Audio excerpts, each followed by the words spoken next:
नमस्कार, मैं हूं अंकुर और आप देख रहे हैं सत्यहिंदी.com। आइए एक नजर डालते हैं अब तक की सुर्खियों पर। भारतीय जनता पार्टी की अगुवाई वाला नेशनल डेमोक्रेटिक अलायंस यानी एनडीए पुडुचेरी में सरकार बना सकता है। Television channel times now see voter ने एक सर्वे में ये पाया है। टाइम्स नाउ ने कहा है कि पुडुचेरी विधानसभा की 30 में से 18 सीटों पर एनडीए जीत हासिल कर सकता है। वहां चुनाव 6 अप्रैल को होगा। बता दें कि पुडुचेरी में कांग्रेस की सरकार थी और नारायणसामी इसके मुख्यमंत्री थे, लेकिन कुछ कांग्रेस विधायकों के पाला बदलकर बीजेपी में जाने से उनकी सरकार अल्पमत में आ गई और उन्होंने इस्तीफा दे दिया। कांग्रेस में असंतुष्ट नेताओं के G23 गुट पर चुटकियां लेने वाली बीजेपी राजस्थान बीजेपी में मचे घमासान पर बगले झांक रही है। राजस्थान की पूर्व मुख्यमंत्री वसुंधरा राजे ने 2 दिन की देव दर्शन यात्रा निकालकर बीजेपी आलाकमान को अपनी सियासी ताकत दिखाने की कोशिश की है। राजे ने 7 मार्च से देव दर्शन यात्रा शुरू की और कई मंदिरों में जाने के बाद ये 8 मार्च को समाप्त हुई। बीजेपी की मुसीबत इस बात से बड़ी हुई है कि पूर्व प्रदेश अध्यक्ष अशोक परनामी, 8 सांसदों, 20 विधायकों, कई पूर्व विधायकों ने इस यात्रा में हिस्सा लिया। 8 मार्च को वसुंधरा का जन्मदिन भी है। किसान आंदोलन से जूझ रही बीजेपी अब राज्यों में नेतृत्व परिवर्तन करने के लिए मजबूर होती दिख रही है। इस बात की जोरदार चर्चा है कि उत्तराखंड के मुख्यमंत्री त्रिवेंद्र सिंह रावत को बदला जा सकता है। पार्टी आलाकमान ने उन्हें दिल्ली बुलाया है, जहां उनकी मुलाकात राष्ट्रीय अध्यक्ष जेपी नड्डा से होनी है। उत्तराखंड में अगले साल फरवरी में विधानसभा चुनाव होने हैं और पार्टी के पास ऐसी रिपोर्ट है कि त्रिवेंद्र सिंह रावत के नेतृत्व में चुनाव लड़ने से उसे सियासी खामियाजा भुगतना पड़ सकता है। त्रिवेंद्र रावत को हटाए जाने की चर्चा बीते साल से ही चल रही थी, लेकिन बीती 6 मार्च को जब बीजेपी आलाकमान ने अचानक छत्तीसगढ़ के पूर्व मुख्यमंत्री रमन सिंह को पर्यवेक्षक बनाकर उत्तराखंड भेजा तो इन चर्चाओं को पंख लग गए।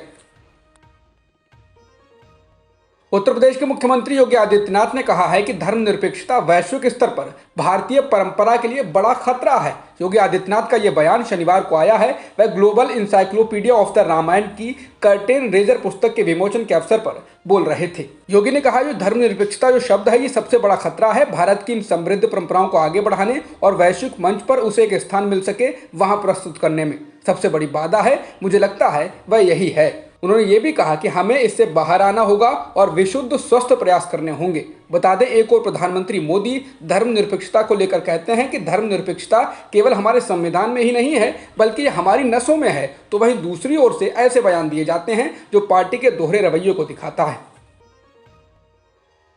उत्तर प्रदेश के मुख्यमंत्री योगी आदित्यनाथ के धर्मनिरपेक्षता वाले बयान पर ऑल इंडिया मजलिस ए इत्तेहादुल मुसलमीन यानी AIMIM चीफ असदुद्दीन ओवैसी ने निशाना साधा है। ओवैसी ने कहा कि सीएम योगी ने सीएम पद की तौहीन की है, उनका बयान वाहियात है।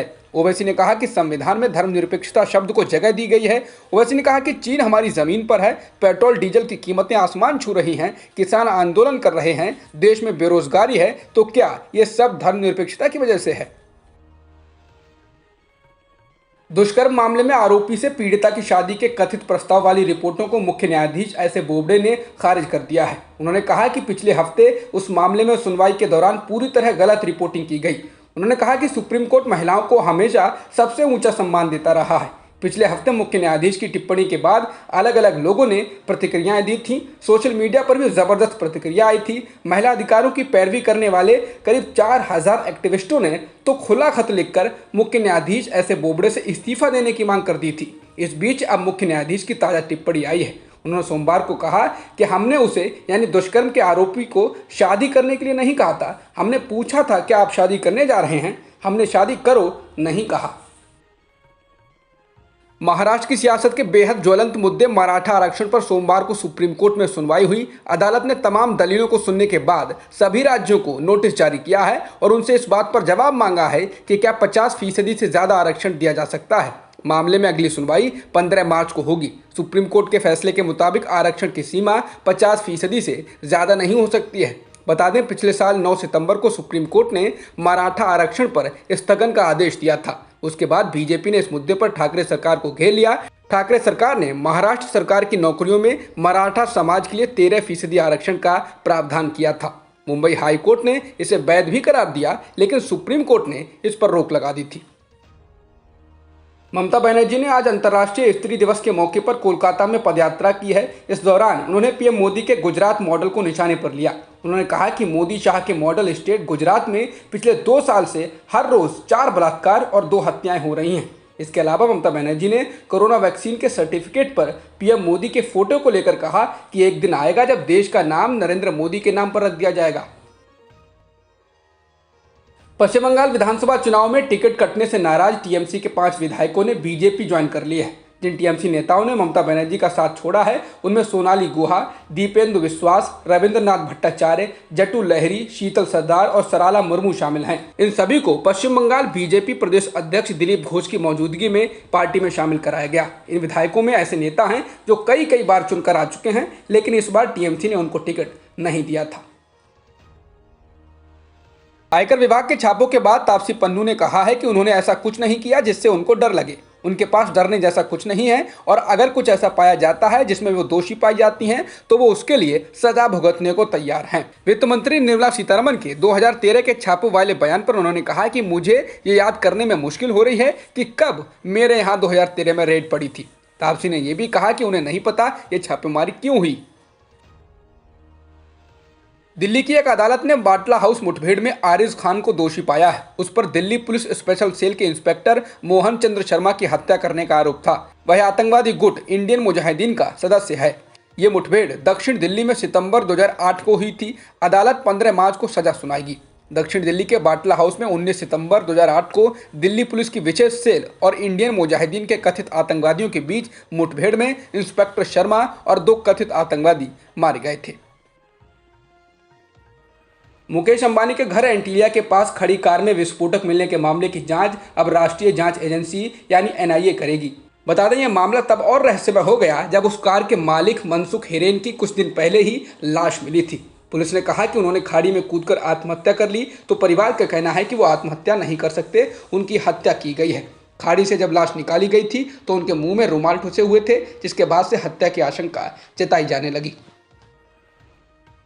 मुकेश अंबानी के घर के बाहर मिली विस्फोटक से लदी कार की जांच को एनआईए को सौंपे जाने को लेकर महाराष्ट्र के गृह मंत्री ने कहा है, यह अच्छा है कि एनआईए को जांच सौंप दी गई है, लेकिन मुंबई पुलिस एटीएस मामले की जांच अच्छी तरीके से कर रही थी। इसके साथ ही उन्होंने कहा कि मनसुख हिरेन का केस और कार चोरी का केस अकेले एटीएस ही देखेगी। महाराष्ट्र के गृह मंत्री अनिल देशमुख ने यह भी कहा कि इससे पहले सुशांत सिंह राजपूत की मौत के मामले में भी मुंबई पुलिस जांच कर रही थी, तो भी मामले को सीबीआई को सौंप दिया गया था और अभी तक पता नहीं लग पाया है कि वो आत्महत्या थी या हत्या।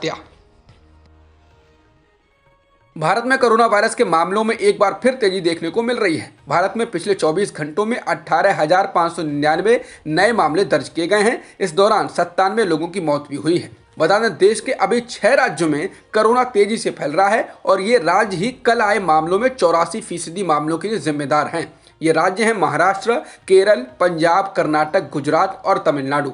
वहीं देश में संक्रमण के कुल मामले बढ़कर 1,12,29,000 से अधिक हो गए हैं, जबकि अब तक कुल 1,57,000 से अधिक लोगों की जान भी जा चुकी है। ब्रिटेन की महारानी एलिजाबेथ के पोते प्रिंस हैरी और उनकी पत्नी मेगन मार्कल ने एक इंटरव्यू में शाही परिवार के बारे में कई अहम बातें बताई हैं। अमेरिकी न्यूज़ चैनल को दिए इंटरव्यू में मेगन ने कहा कि जब वो गर्भवती थीं तो उनके होने वाले बच्चे के रंग को लेकर भी कई सवाल उठाए गए। सबको चिंता थी जब वो पैदा होगा तो उसकी त्वचा का रंग कितना काला होगा। हालांकि उन्होंने ये नहीं बताया कि आखिर ये चिंता किसने जाहिर की थी। उन्होंने कहा, नाम बताना काफी नुकसानदेह होगा। प्रिंस हैरी की पत्नी मेगन ने यह भी कहा कि वो शाही परिवार में बहुत अकेला महसूस करती थी, जिसके बाद आत्महत्या जैसे ख्याल आने लगे। उन्होंने कहा कि वो ये बात हैरी को बताने में शर्मिंदगी महसूस कर रही थी कि वो अब जिंदा नहीं रहना चाहती हैं, क्योंकि उसने जिंदगी में बहुत कुछ खोया है। उन्होंने कहा कि यह ख्याल मेरे दिमाग में चलता रहता था। मेगन ने कहा कि और जब उन्होंने आत्महत्या जैसे ख्यालों को रोकने के लिए किसी संस्था की मदद लेने की मंजूरी मांगी तो मना कर दिया गया और बताया गया ये परिवार की प्रतिष्ठा के लिए अच्छा नहीं है। अब तक की खबरों में इतना ही। बाकी खबरों के लिए बने रहिए सत्यहिंदी.com के साथ। सत्य हिंदी का ऐप डाउनलोड करें गूगल प्ले स्टोर पर।